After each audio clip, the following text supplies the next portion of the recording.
I would love my slide. Look at that, it just happened. Thanks, Malcolm. There's also Malcolm and Mike in the back, and they're also helping out too, by the way. So, hey everybody, glad to see you there. My name is Jason Scott. I'm with a group called the Archive Team. I do a bunch of other things, as was mentioned, and I am a very loud and brash person who believes very strongly in the things that he talks about. So either I'm going to wake you up or I'm going to drive you out, whichever way it wants to go. It's called the 20-year butterflies. I'll explain that later, okay? So that's me when I'm about 1, already causing trouble for my father, who's 30 in that thing. I'm very happy about this photo because it's one of the few of me when I'm a baby. So there's not many family photos of me. My family didn't take a lot of photos, but there I am driving Dad crazy. When I talk about things, I'm talking about some very general human emotions. I deal in emotions, less than academia, less in citation. So for some people, that's exciting. For other people, it's not exciting. But be alert that I care very deeply about what I speak about. So let's start out simple, right? With something, this is an app called Bang Your Friends. And so Bang with Friends is a Facebook app. And here's how it works. The way it works is you connect the app to your Facebook account and you give it your friends list. And then it asks you which of your friends do you wish to have hookups with. You indicate which ones you want to hook up with. And then anyone else who installs it in your friends list, if it matches, it happily alerts the 2 of you that you want to hook up. Now, at the time that I saw this, now I'm 43 years old, and at the time my friends and I were all discussing, like I literally, when I found out about this, just lay in bed like, all the ways this could go wrong. Like on so many fundamental levels, like just so many fundamental levels. Facebook changes their privacy approach and suddenly you can see your list. What happens when it does work? What happens then? Like that's kind of an interesting problem now. You installed it, you typed some things in for fun and suddenly it says, no, actually it turns out this person does want to hook up. And maybe this is knowledge that you didn't need to find out from the Narnia closet. And the thing is, though, more than that, really, though, Bang Your Friends is very specifically a Facebook application. And in that way, it is part of the matrix and network. By the way, the reason this thing doesn't work for you is because my theory is that this is much more compelling and realistic when you're 19 than when you're 43 and you're sitting there with your kids going like, this can't work out well. No, of course it won't work out well. You are old. The story is past. Your golden age is over. Of course you're not going to randomly hook up. That's the mistakes you make when you're 19 and you go, oh, I was 19, not I'm 45 and I installed a Facebook app and it told me I could have sex with this person, Your Honor. And so anyway, somebody else actually captured it great. It was Swinging for Dummies. So, but here's the thing about Swinging for Dummies, right? Which is, first of all, it's got a terms of use. It's got a privacy policy. It's pimpin' at bangwithfriends.com, which is already a business-ready account. They're hiring. Apply. If you want to get in on this up-and-coming startup, feel free to give them your resume.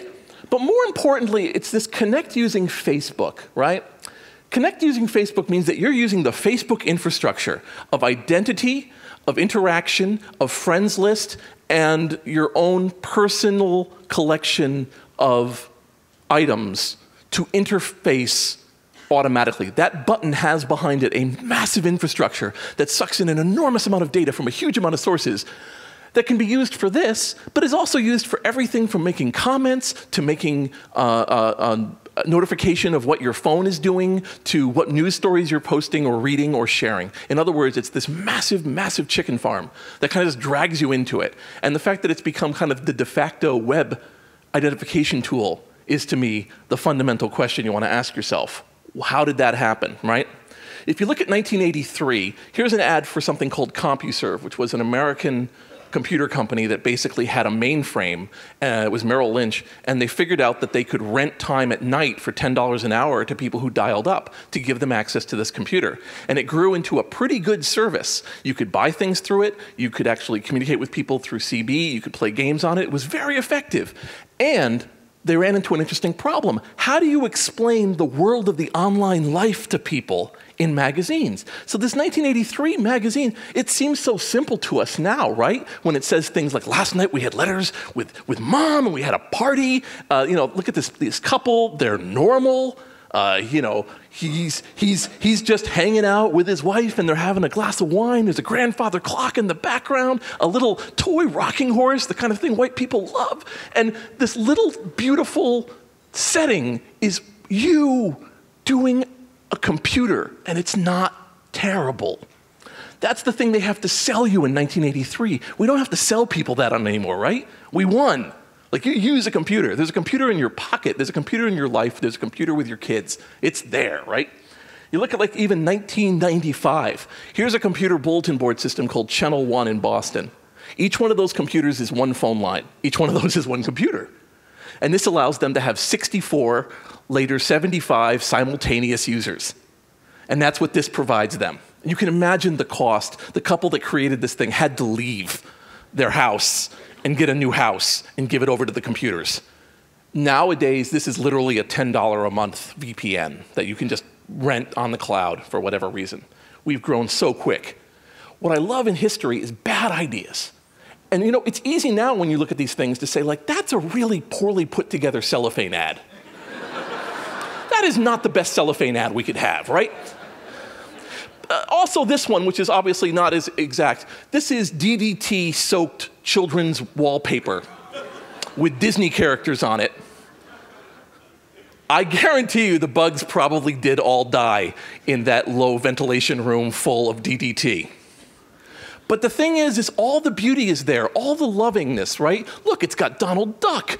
Oh my God, it'll protect your children. What a great idea. Commended by Parents magazine. Everything told you this was the greatest idea ever to poison your children, right? And yeah, I mean, you look at 1983, one of my favorite eras. Diskettes duplicated by us in 1983 will still be guaranteed in 2082. Right? That is a check those guys could not cash. They were out of business by 1993. They were purchased by another company that itself went out of business in 1998. So if your Allenback floppy disks are not in a functional manner right now, guarantee's not going to pan out. Just letting you know, okay? But the promise is there. The beautiful, I mean, why a ball? Like, you just look at it like it's just on a pure, just a pure visual state. You're like, why does a ball with a backlit mountain mean forever? But I guess it works, right? So now when we're here in the future, right now, and we see things like this, right? This is a promotion for a company saying basically send a message to the future. If you send us this item, in 20 years, we will email them and tell them that the message you wrote 20 years ago is ready. It will be stored safely on AMF servers. Everything will be revealed in 2030. This was a promotion to talk about basically investment funds. It was a promotion around an investment company. Invest in us, think in the long terms. How do we do that? Said some people around a little table, and this is what they ended up with. SMS the future. There are a lot of promises in this, and there is a lot of DDT-infused wallpaper in this. And I can almost guarantee that in 2030, the insect robot creatures that now run the earth are probably not going to pick any of these up. And the thing is that we're seeing these promises all the time when it comes to data, right? We are now cyborgs. We now have a full machine-person interface as part of our lives. Like, sometimes people talk about the internet, and I see that, just that little bit, that little hope that like maybe the internet will go away and it'll get easier again. I see it from publishers, from librarians. I see it from people who do art. I see it from people who make things. I see it from people who hate things. They all say, like, just in the back of their hearts, maybe we'll just get past all this. No. Spoiler alert, not going to happen. We're here now. We are machine-person interfaces. This is where we are now. It's in our pocket. It's in our heads. It's part of us. This is what we are. And starting the steps to recovery from that starts with that small admission, right? I love this quote. I was interviewing a really old guy who had a bunch of old jukeboxes and pinball machines. And I said, wow, you picked this thing up. And this guy had an oxygen mask, which just gave it lots more breath. Anything a guy takes his oxygen mask off to tell you has gravitas built right in. So if you're doing public speaking, wear an oxygen mask. I'm just telling you. And I said, boy, you know, I mean, this pinball machine is really rare. And he was like, there is no rare. There's only expensive. And he was right. In the quantum state of items, the fact is if you can buy it and get it, it's not rare. You got the thing you wanted. So of course it's not rare, it's just costs more. So, you know, if you want to have a copy of something Abraham Lincoln wrote, you can get it. You can probably find it. It's going to cost you. You can get it. And so in that way, I say also, right, there is no gone. There's only forgotten, right? Things are not truly gone until all human beings forget it ever existed. And there are steps that people take to make things go away, and there are steps that people do to make sure things don't exist as they used to. But when we do disservice to things by not remembering them, we're actually finally killing them. But in the same way, if we just take the smallest amount of effort to remember things or set up things to be remembered, then they never die. So it's not always based on human lifetime, on business lifetime. I work for a group called the Archive Team. Now, here's the thing about the Archive Team. The Archive Team was created in 2009 because there was a shutdown happening of a website.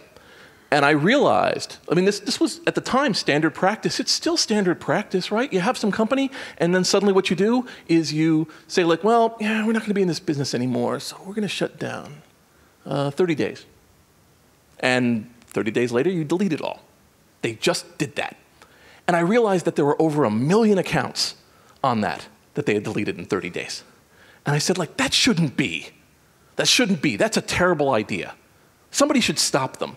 Somebody should do something. Somebody at least should make a backup before it goes down, so at least we can decide. Because the discussion about whether or not a building should exist disappears when you burn the building down. And similarly, when these websites go away, the conversation ends. So I said there should be an A team, an archive team. And somehow this really grabbed people. So I'm part of a thing called Archive Team. It's at archiveteam.org. And what we do is we are the weird little wedge that steps in and downloads websites and other things before they're deleted. Because we're like, the conversation ends, let's keep the conversation going. This has gotten us some amount of attention. And I'm very proud of it. There's about 300 members. I'd say about 20 are really active, maybe another couple hundred who do various bits to help us. And you too can be a member of Archive Team. Feel free, by the way. Do it on the side. Don't tell anybody. Just do it. We have 3 virtues: rage, paranoia, and kleptomania. All right, so rage. Well, obviously, do I seem like a relatively emotional person? Well, yes, of course I do. Look at all these wonderful things that have shut down millions and millions and millions of accounts. Now, some of you, I mean, Splendor, that was the Italian GeoCities. You may or may not. It's GeoCities with more nudity. They had millions and millions of accounts, deleted them, 30 days notice. Yahoo Video was 20 million videos deleted.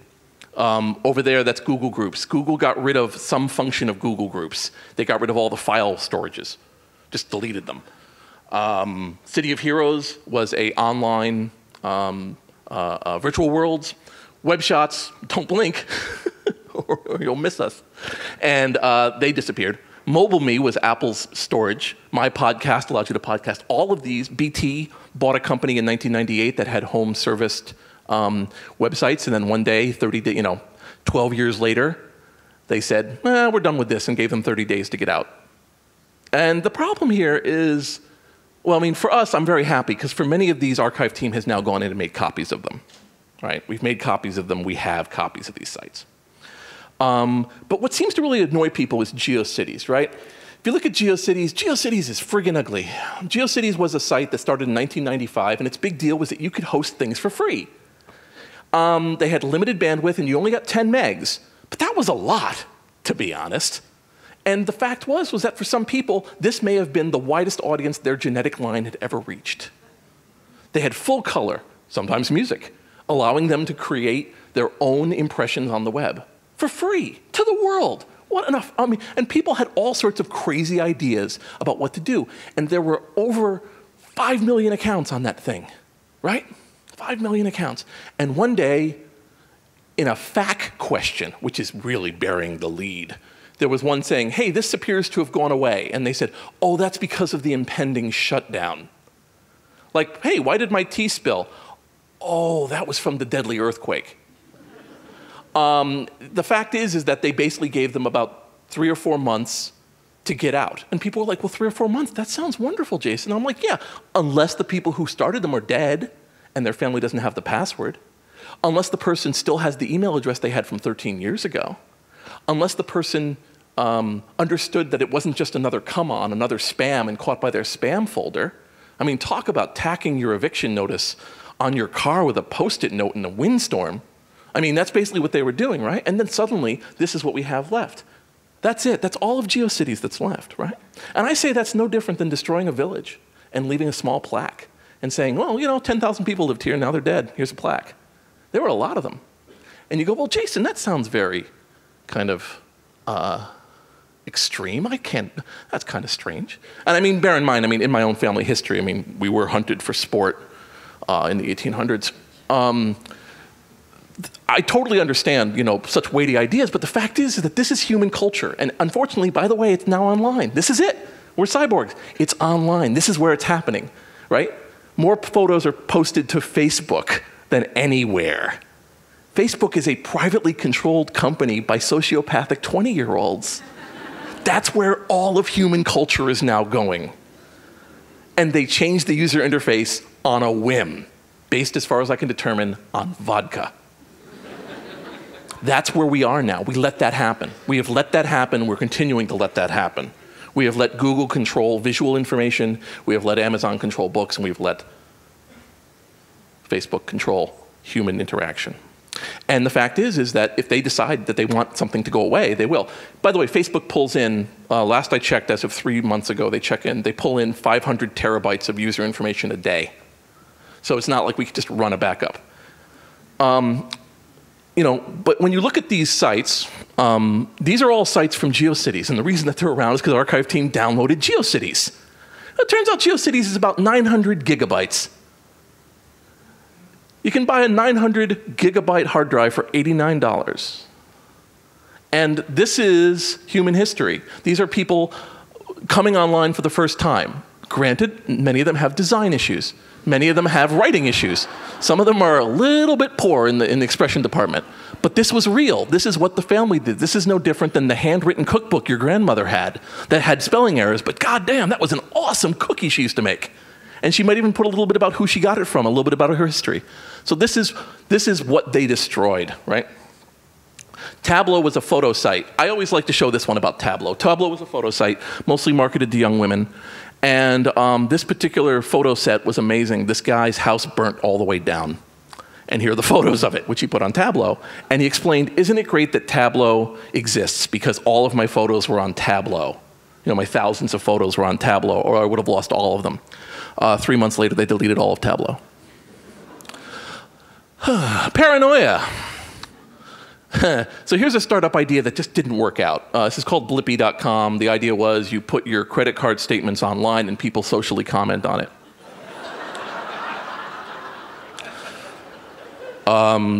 There was a privacy issue at one point, and I guess they shut down. That idea came into the world with all the force, ability, and knowledge of the New York Times or any other organization in this room. It had a web address just like the rest of them. It had people who put it up. It had a design phase. It had an ability to reach an audience as wide as any of you. And it went up, and it happened. And then it didn't. And the thing is that's where we are now. You don't know what's behind the website, right? And the fact is, okay, so look at airplanes, right? When airplanes started out in the 1800s or the early 1900s, you knew that basically probably everybody on the plane, the two dudes with the goggles, everybody on the plane knew how to fly the plane. You guys, when you go home on your plane, right, you can be assured that probably 5 people on your 400-person plane know how to fly the plane. And you did that because in return, you got cheap-ass airfare. You didn't have to train. You don't have to train. You have to know that, yes, if something drops down, you should push everybody out of the way and grab your thing and then scream and run for the door. I got it. But in doing so, in paying £100 for a flight across a country, you end up being obfuscated from the black box of a plane. So, with websites and the cloud, we are telling people, don't worry about it, we'll handle it, back stuff up, trust us, it'll all be fine. And with the cloud, we have done that even more. The cloud is basically, oh, we stored it in the cloud. Now, instead of the cloud, I use the word the clown. It's much funnier, because then it's like, oh, our business is stored in the cloud. We're a cloud-based business. We have a financial cloud-based service. We're storing things in the cloud. And it's much more effective, and it's equivalently the same, because it could be a clown. You have no idea, right? There we go. Kleptomania. How does Archive Team download so much so quickly?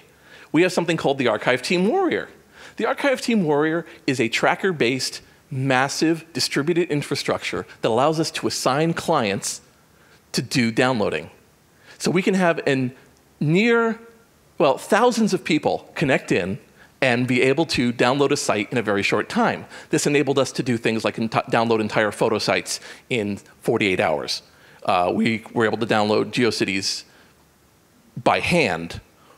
Now it took us 9 months by hand. We can do the same thing now in about 4 days. And we're doing that right now. We're downloading something called Posterous, which some of you may not be aware of. Posterous is Posterous was a blog platform that got bought by Twitter, and Twitter has announced, we're deleting it. We're done. And so we're downloading it. We downloaded from it so quickly that Posterous engineers have come to beg us to stop. And we're like, nope, no, we don't negotiate it with it. We just go forward, right? When you go onto the Archive Team Warrior, we have Archive Team's Choice, and then you can have something going on. You say start the project. It keeps track of your network, and then it just goes. And you are a hero. And you'd be surprised how people like that, but people really love leaderboards, right? So we have leaderboards. So as you can see here in this particular one, we're downloading MobileMe. We have 232 terabytes downloaded, coming at an average of 698 megabytes a second. And we are grabbing all of these as we go, and there's the leaderboard. Kenneth is winning. He's downloaded 64 terabytes. Go, Kenneth. And we have graphs. And you can see what we do is we initially start out. If you look at this thing, we started out in December, and we're downloading at a pretty steady clip. And we're trying to make sure all the bugs are out and all the scooping is great. And then we open up the doors, and then boom, baby. So you're like, wow, that sounds like a yes, it is the world's angriest Xerox machine. Yes, it is. It exists, it's real, it's open source, it's out there. We have downloaded 500 terabytes of data from the web in our 3 years of existence. And all of it is stuff that we store on archive.org and other locations. We've moved into things like downloading Twitter streams. We download all those URL shorteners you use. We have people who do nothing but that. Download URL shorteners, because guess what? URL shorteners are the worst idea online in the last 10 years. The one before that is using .au files. But the one after that is tiny URLs are basically one-time cryptographic keypads. And if you lose those keypads, nobody can look at anything for the rest of time. Can you imagine? That's like the worst citation mechanism you could imagine of like, I talked to a guy. That's what it is. And we're just letting it happen. So this ad hoc, no money, volunteer group, that's what we do. We're just grabbing them all. And some of them don't like it. And some of them have to suck it up, because we assume they're going to go down. We've discovered ones that reuse them, which is crazy, because there's no, we discover ones where it turns out it's one server running in one room that somebody's paying for, and they get bored of it and it's gone. And all that history disappears. Our payment is stuff like this, right? When Tableau went down, Tableau marketed heavily to women, young women, with printers. And they said, basically, use Tableau and upload from your phone. So what did they take pictures of? Their babies. What did they do with their baby photos? Sent them to Tableau. Where else did they put them? Nowhere. Tableau doesn't tell you to do that. So when Tableau announced randomly that it was deleting these, and then they deleted them, there were all these women who were discovering 6 months after the fact that all their baby photos had been deleted. And for them to be able to go online to where archive team has them, search for their username, and download them back, they're very happy people. I had somebody in one speech, they tweeted, because tweeting is the best way to get my attention. My Twitter handle's text files. And somebody wrote basically, I don't know why he's getting so worked up over photos, right? So one of my family members dated somebody, I won't say who to who, and nice guy, seemed kind of cool, whatever. And then he we go outside, we're outside on the porch, and things are pretty cool, talking. And he says, he then explains to me, not earnestly, more like, like, by the way, I'm a Presbyterian, he explained to me that he was from space. And you gotta step carefully here, right? He's from space. He landed here in another dimension, and then the dimensionality flipped him into the dimension that we know now, but he had spent years alone, and now he was here, and it was good to meet you. So after telling my family member, don't do anything too radical, I mean, what can you do, guys from space? So, brother and sister and I would call him Spaceman. Well, how's Spaceman doing, right? And he was a harmless little fellow. Here's what happened. He had gotten estranged from his sister, and his sister was the caregiver of his mother. And his mother died, and his sister, closed up the house, threw out everything that wasn't of interest, sold the rest, and moved away, and never told him. And he found out 5 years after the fact. And I'll tell you, to wake up and find out that your mother is dead, everything you had with her is gone, and all the memories of her are gone, you'd probably wish you were from space too. And I feel like there's a lot of people right now who are putting a lot of trust on the internet right now who are going to wish they were from space. I'm not a Luddite. I am not a Luddite. Oh my God. I swear to God, there's like 4 electronic things on me right now. I can't show you all of them, but all right, I love it. All right, one's telling me how much I'm walking. One tells me that somebody wants to talk to me really badly. I mean, there's like a lot of stuff on me. There's a lot of stuff on all of us, and I love it. I love it. But the fact is that we had a period of time where we went from like, wow, the internet, to, oh my God, the internet, to internet's here. And we made a lot of choices because it was easy to sell things, and we let private industry drive it. And now, unfortunately, the public good is gone. And I'd like to see us get it back. In the interim time, what my group does is grab things. But does it mean that I have to be nice about it? No, I don't have to be nice about it. But the fact is like my personal thing is computer history. I love this thing. This is a kid's notebook from 1982 where he, in class, drew all the logos of all the little game companies that he loved. And now this actually has 2 meanings, right? Because number one, you can see the Apple keyboard up there, right? Is that he did this, and 30 years later, he still had it. That's a pretty major thing. I mean, that's not just a love, that's a lifelong love of things computer-wise. So, I mean, computers are by themselves really fascinating. So when I had the GeoCities site, what I did was I went through the GeoCities site and I grabbed every under construction animated GIF. Because you might remember there was a time when websites were under construction before we figured out that they were all dynamic JavaScript nightmares. And so there are all these beautiful pieces of art basically saying, I'm still working on the website. Please excuse the fact that it is awful. Right? Fascinating. Well, here it is, just, 3 or 4 years later, and I was in a museum.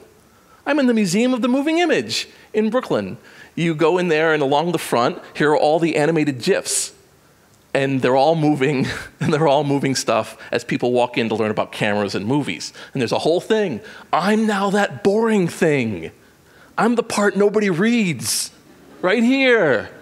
There I am. Jason Scott led the archive team. It sounds like a thing happened, like Colonel McWhatever killed everybody. And now we have, bronze instead of metal. I'm there. And just 3 short years later, here's some artists, Dragan and Olia, and what they do is they study GeoCities, right? They study GeoCities, they go through and they find artwork, and they have a site called 1 terabyte of kilobyte age, where they go through and analyze borders and the idea of selling things and how animated GIFs work, right? And boy, do they not like dealing with my junk. Like, so this is the thing, right? For people who here work in the curatorial sciences, we have gone from the 2009 shutdown of an event to the 2009 storing of that environment, to the 2010 through 2012 curation, presentation, and reimagining of the items, of the cultural items. Like, we've done that in 3 years.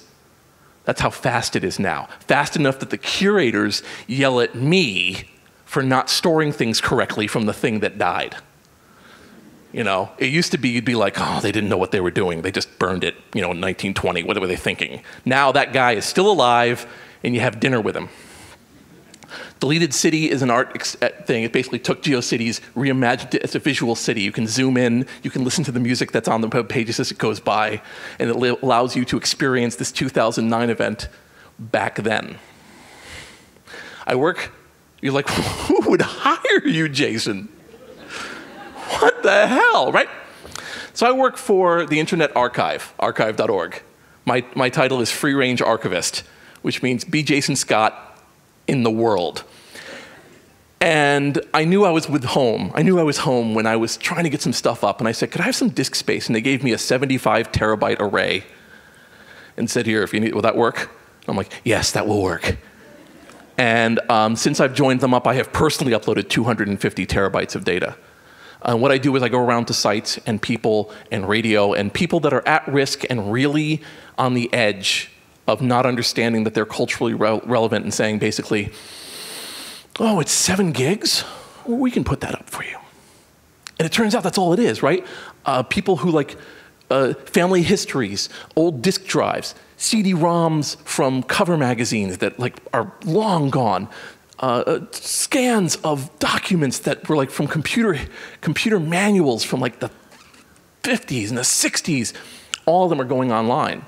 Now, they're also pulling the web. Most people know it for the Wayback Machine, but they have 2 million books up. They have millions of songs. They have millions and millions of writings, of podcasts. It's all going on there. So I'm home. That's where I am. And the fact is, you know, every time you interact with something, right? Okay, human beings are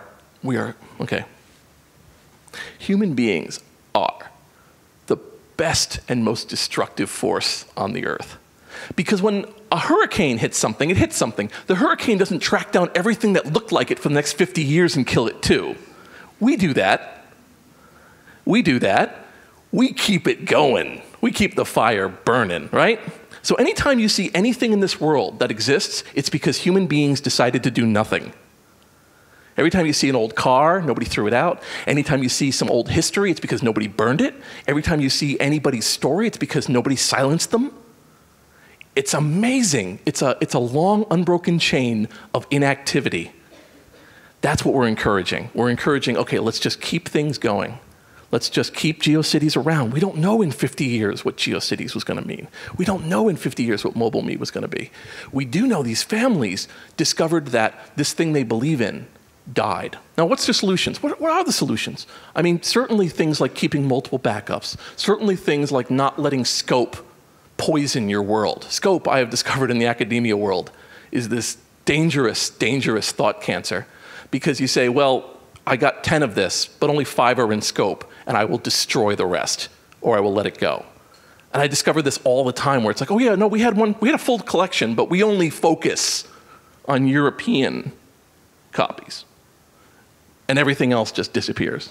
So archive team is just absolutely agnostic in that way. We just grab everything we can, store it as fast, and we're not, like I said, in a world where they're keeping 500 terabytes a day of which restaurant you checked into, I don't think we're doing too bad. I don't think we're doing too bad at all. Yeah. Could Jason wrap it up? Could Jason wrap it up? I'm not telling you to stop talking. Right. Yeah. You did say be direct. So. Yeah. No. I like to be reminded. Yeah. I'm giving you a 60-minute speech in 30 minutes. That's why it hurts.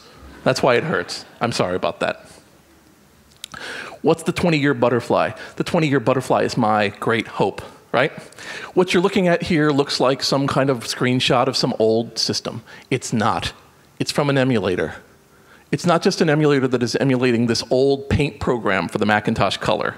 It is emulating the curve of the screen. It is emulating the blurriness of the CRT. It is emulating the pattern on the video screen, the flat, non-plasma screen, the large monitors that are going to be all gone in 5 years. We're down to 2 factories in India that recycle them.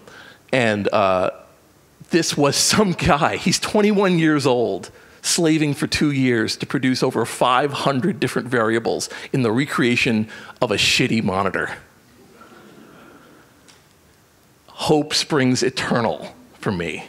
My belief is that when people say, well, then why are you keeping all this? We'll never see it again. I'm like, there's always going to be somebody who's going to thank us, and we're going to be dead. But they're going to say, you know what? Thanks, dude. Thanks for that. I'm going to appreciate that. There's so many of these that I hope in the future. And for those future people, I say, I love you and I wish you well. And I hope you guys, hearing this rant, say, I love them too, and I will wish them well as well. I always put the dedications at the end. This is dedicated to my friend Aaron Schwartz, who died for downloading too much. And so I took this photo with him about a month or 2 after he'd been prosecuted because I felt that he needed people posing with him. And unfortunately, it was the last time I saw him. You know, is what I'm doing legally problematic? Probably. But I can think of no better thing to go to jail for. Although it's really hard to explain it to your cellmate while you're here. Anyway, so I'm Jason Scott, and again, I'm available through all these different things.